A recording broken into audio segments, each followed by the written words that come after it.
Your attention please. Mr. Rajiv Sinha जहाँ कहीं भी हो, इंक्वायरी काउंटर पर तशरीफ लाएं. Thank you. Excuse me. Yes. मेरा नाम राजेश सिन्हा है. आपने कुछ अनाउंसमेंट की थी मेरे बारे में? जी हाँ, ये साहब आपसे मिलना चाहते हैं. आप अपने बेटे रोहित को लेने आए हैं? हाँ. जो लंदन से एयर इंडिया की फ्लाइट से आने वाला था? जी हाँ, क्या बात है? आपका बेटा ड्रग्स लाने के जुर्म में गिरफ्तार कर लिया गया है. It's not possible. ये कैसे हो सकता है मेरा? उसके बैग में हेरोइन मिली है. डैड यूं समझ लो किस्मत अच्छी थी कि बाल बाल बच गया. एकदम मेरे जैसा बैग था जो कि मैंने एन मौके बता दिया.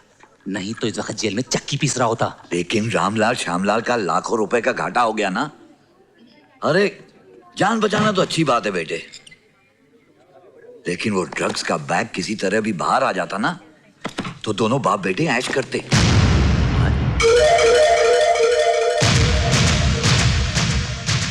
ये मैं क्या देख रहा हूं? सर.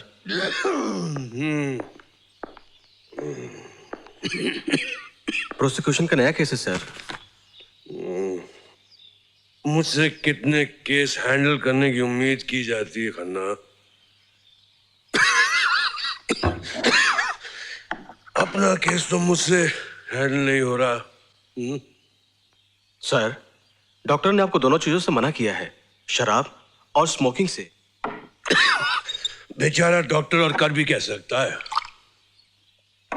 खैर, केस के बारे में बताया जाए. किसकी मौत आई है? सर, ये केस रोहित नाम के लड़के के बारे में है जो लंदन से आया है और ड्रग्स के जुर्म में पकड़ा गया है. इसमें कौन सी खास बात है? ये केस को तो तुम खुद हैंडल कर सकते हो. इस केस की अहमियत यह है कि ये लड़का आपके दोस्त राजीव सिन्हा का इकलौता बेटा है.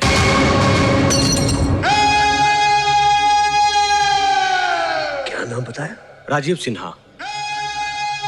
राजीव सिन्हा.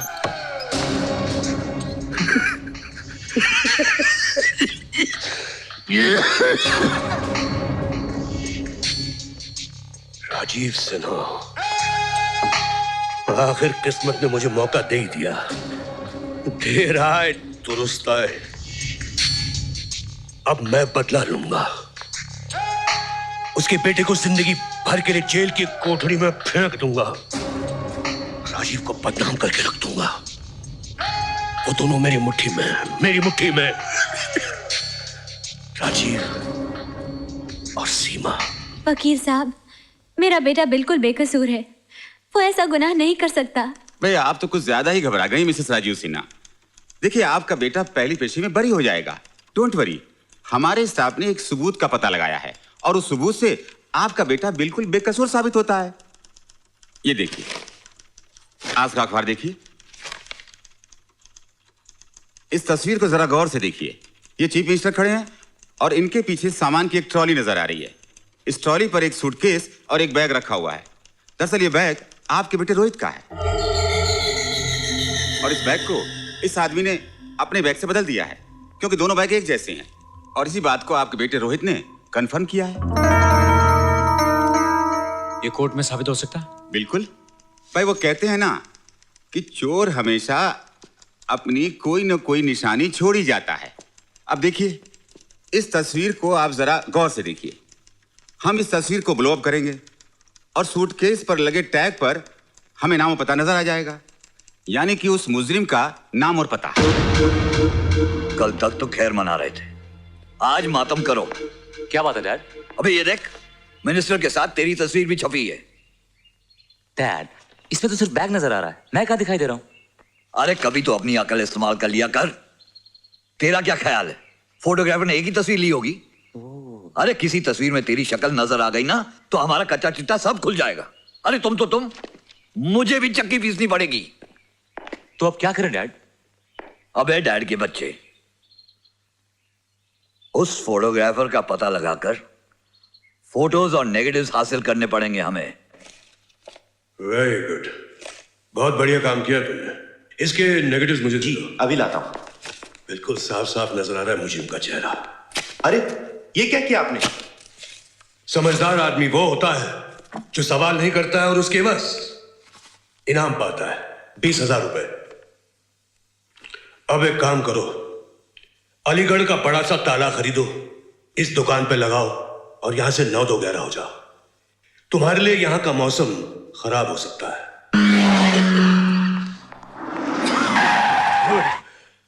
डैड, हाँ, यही उस फोटोग्राफर की दुकान है। एयरपोर्ट पे ये तस्वीर तुमने ली थी? हाँ मैंने ली है। क्यों, फोटो लेना कोई गुनाह है क्या? मैं जो पूछता हूं उसका जवाब दो, वरना तुम अपने गुनाहों का हिसाब चुकाते रहोगे। तेरे पास कुछ और तस्वीरें? डैड, ये देखो। क्या?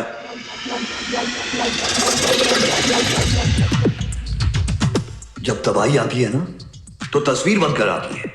ये देखो, तुम्हारी शक्ल साफ नजर आ रही है। इसके नेगेटिव्स कहां हैं? मेरे पास नहीं है। क्यों जान देने पे तुला है? जल्दी निकाल। निकाल जल्दी। मैं सच कह रहा हूं, मेरे पास कुछ नहीं है। अभी अभी एक आदमी आया, पैसे देकर सारे नेगेटिव्स लेकर चला गया और कह रहा था दुकान पे ताला लगा दो। ताला लगा दो? कौन था वो? वो फोटोग्राफर लापता है। उसे जमीन खा गई या आसमान। उसने अपनी दुकान बंद कर दी, यानी कि उसकी दुकान पर ताला लगा हुआ है और उसका कोई पता नहीं। जब तक वो सबूत हमारे हाथ नहीं लग जाता तब तक हम कोर्ट को यकीन नहीं दिला सकेंगे। अब क्या होगा? और कोई रास्ता? बना बनाया केस था, लेकिन अब वो उलझ गया है। ऊपर से वो कमबख्त सड़ा पब्लिक प्रोसिक्यूटर जो हमेशा जला भुना बैठा रहता है। वो पब्लिक प्रोसिक्यूटर नहीं है, जल्लाद है, एकदम जल्लाद। कौन है वो? Amar Saxena. Oh my god, Amar. Sir, आपने रोहित के केस को बहुत पेचीदा बना दिया है। उसे बरसों की सजा हो सकती है। एक बात याद रखो, दोस्ती करो तो जान दे दो, दुश्मनी करो तो जान ले लो। बीच का कोई रास्ता नहीं होता। लगता है राजीव सिन्हा ने आपको बहुत गहरी चोट पहुंचाई है। ऐसी चोट पहुंचाई है जिसे मैं मरते दम तक नहीं भूल सकता।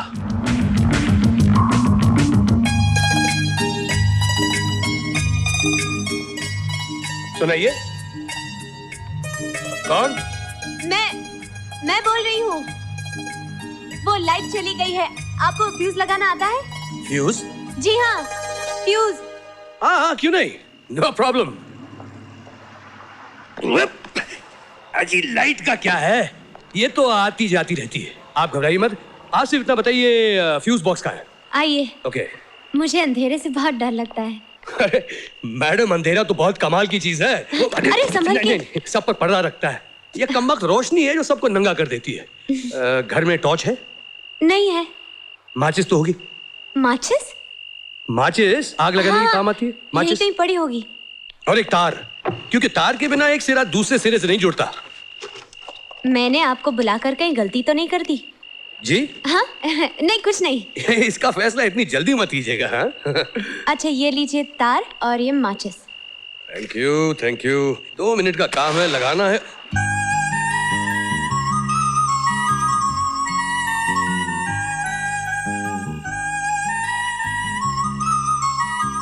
आप ऐसे क्या देख रहे हैं? आज पहली बार जिंदगी में पता चला रोशनी कितने काम की चीज है। क्या हुआ? फ्यूज उड़ गया। फ्यूज उड़ गया? हाँ, आपके घर का फ्यूज उड़ गया ना? वो फ्यूज? हाँ, सामने है। आप मुझे माचिस दे दीजिए, मैं रोशनी कर देती हाँ, हूँ। ये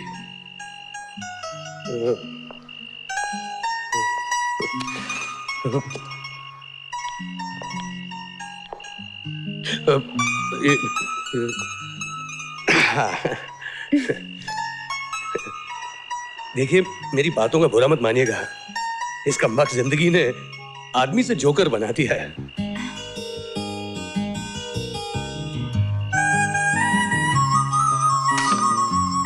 रोशनी आ गई। रोशनी आ गई। हाँ, आ गई। आपकी वजह से। Thank you. नहीं, थैंक यू तो मुझे कहना चाहिए। Thank you. Thank you. Thank you. बिना मांगे मैं आपको अपनी कीमती राय देना चाहता हूँ। फरमाइए अपनी कीमती राय। 3 चीजें याद रखिए। एक, घर में एक टॉर्च रखिए।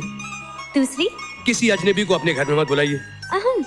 तीसरी, आइंदा आपका फ्यूज खराब हो तो सिर्फ मुझे बुलाइए। बाय। बाय। तुमसे कितनी बार कहा है जी कि घर का खर्चा पूरा दिया करो या खुद ही घर चलाओ। तुम तो जानती हो कि मैं कितना कमाता हूँ। तो मैं क्या करूँ? तुम्हारी तनख्वाह तो बढ़ती नहीं, लेकिन महंगाई तो बढ़ती है। अरे शांति, तुमसे कितनी बार कहा है कि जरा हाथ खींच के खर्च किया करो। अच्छा, मुझे हाथ खींचने को कहते हो, लेकिन अपने भाई से क्यों नहीं कुछ कहते? 4 पैसे की मदद कर देगा तो उसका वजन हल्का नहीं हो जाएगा। जब वो काम पर लग जाएगा ना, खुद ब खुद मदद कर देगा। पता नहीं कब वो शुभ दिन आएगा। तुम कब आए? अभी अभी आए हैं। आप इधर से आए, चाचा यहाँ से आए। जाओ अमर, जाके आराम करो, थक गए होगे। चाचा आप ऊपर जाइए, मैं आपके लिए खाना लेकर आती हूँ। मम्मी चाचा के लिए खाना ले जाओ। देती हूँ। काम धाम तो कुछ करता नहीं, बस रोटियां तोड़ता है। मम्मी तुम क्यों बार बार चाचा के बारे में? चाचा की चमची। एक टॉर्च और एक फ्यूज वायर देना। फ्यूज? आपको फ्यूज लगाना आता है या किसी को भेज दो? फ्यूज लगाने वाला है। बोलिए कब आऊं? आप यहाँ क्या कर रहे हैं? मेरी भाभी ने मेरा फ्यूज उड़ा दिया, आज आप लगा दीजिए। ये लीजिए, फ्यूज और टॉर्च। टॉर्च हिसाब में लिख देना। क्या हुआ? क्या आप बता सकती हैं कि बैंगन को बैंगन क्यों कहते हैं? बिल्कुल बता सकती हूँ, इसलिए कि उसकी शक्ल बैंगन जैसी है। वाह, क्या सोच है आपकी। आप ही मेरी जिंदगी में रोशनी कर सकती हैं। आगे बोलिए, आपकी प्रॉब्लम क्या है? मेरी प्रॉब्लम यह है कि मेरी भाभी ने पहली बार मुझे सब्जियां खरीदने की असाइनमेंट दी है। और आपको कद्दू भी खरीदना नहीं आता। अरे कद्दू ही तो खरीदना है। आपकी लाइफ का क्या होगा? कुछ नहीं होगा, मैं जानता हूँ। बस आप कभी कहीं किसी मोड़ पर मिलते रहिएगा। एक कद्दू देना भाई, कद्दू। भाभी, भाभी, अरे भाभी देखो क्या ताजी ताजी सब्जियां लेकर आया हूँ, खुश हो जाओगी। तुम अपने देवर को बेकार समझती थी ना, आज बैंगन लौकी गोभी देखकर मान जाओगी कि हम भी आदि काम के हैं। चाहे पूजा के कमरे में रख दे थाली। रख देते हैं। एक दिन भाजी क्या ले आया, अपने आप को आदमी समझने लगा। काम धाम कुछ होता नहीं, कद्दू कर। क्या हुआ भाभी? बैंगन को भुर्ता बनते तो सुना था, मुर्गी बनते पहली बार देख रहा हूँ। हाय हाय हाय, किस जन्म का बदला ले रहा है तू मुझसे अमर?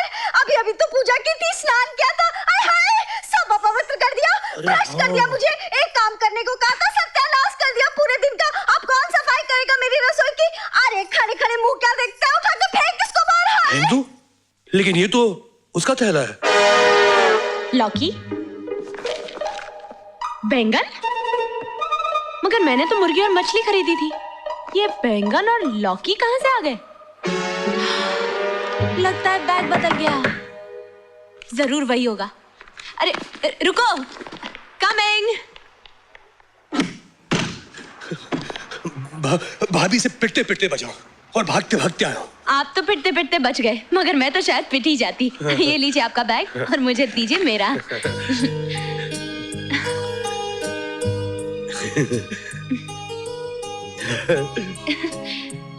क्या कहा जी? चाय? इतनी तकलीफ करने की क्या जरूरत है? जी मैंने चाय? अब अगर आप इतना फोर्स कर ही नहीं है तो चलिए, लेकिन एक शर्त पर पीऊंगा, अगर आप मेरा साथ देंगी तो। आपका साथ? चाय पर? चाय, ऑफ कोर्स, चाय चाय पर। जी लीजिए। थैंक यू सीमा। सीमा? आपने मेरा नाम कैसे जान लिया? आपकी इस नोटबुक से। वैसे आपका नाम बहुत खूबसूरत है।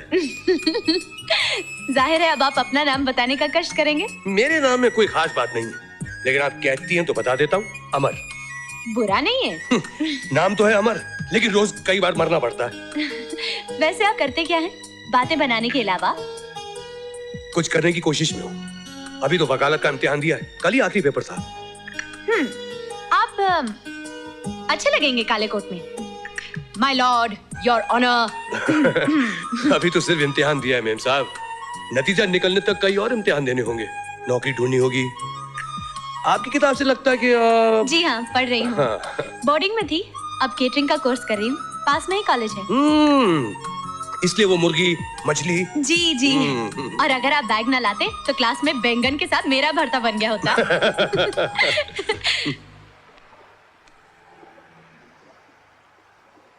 यहाँ से गुजर रही थी, सोचा तुमसे मिलती जाऊं। मेरी मौसी अमर है। कल नाइट इन्होंने फ्यूज, आज बैग बदल गया था। सीमा जी जी। अगर हमारे बैग नहीं बदलते तो मैं मौसी से कैसे मिल पाता? नमस्ते मौसी जी। नमस्ते। अच्छा तो मैं चलता हूँ। वैसे चाय बुरी नहीं थी। बैठ सकते हैं? Thank you.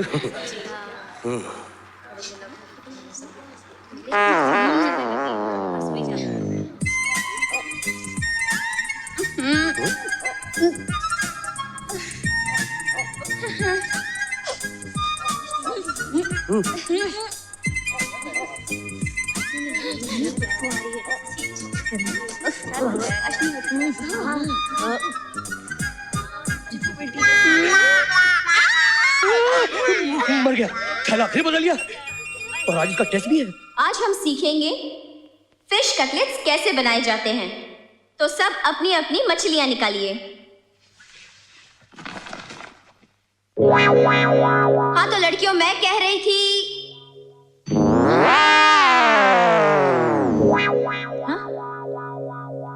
ये क्या है? बैंगनी मच्छी। अरे सीमा फिर गड़बड़ हो गई। मेरे बैंगन तुम्हारे हाथ में और तुम्हारी मुर्गी मछली मेरे बैग में है।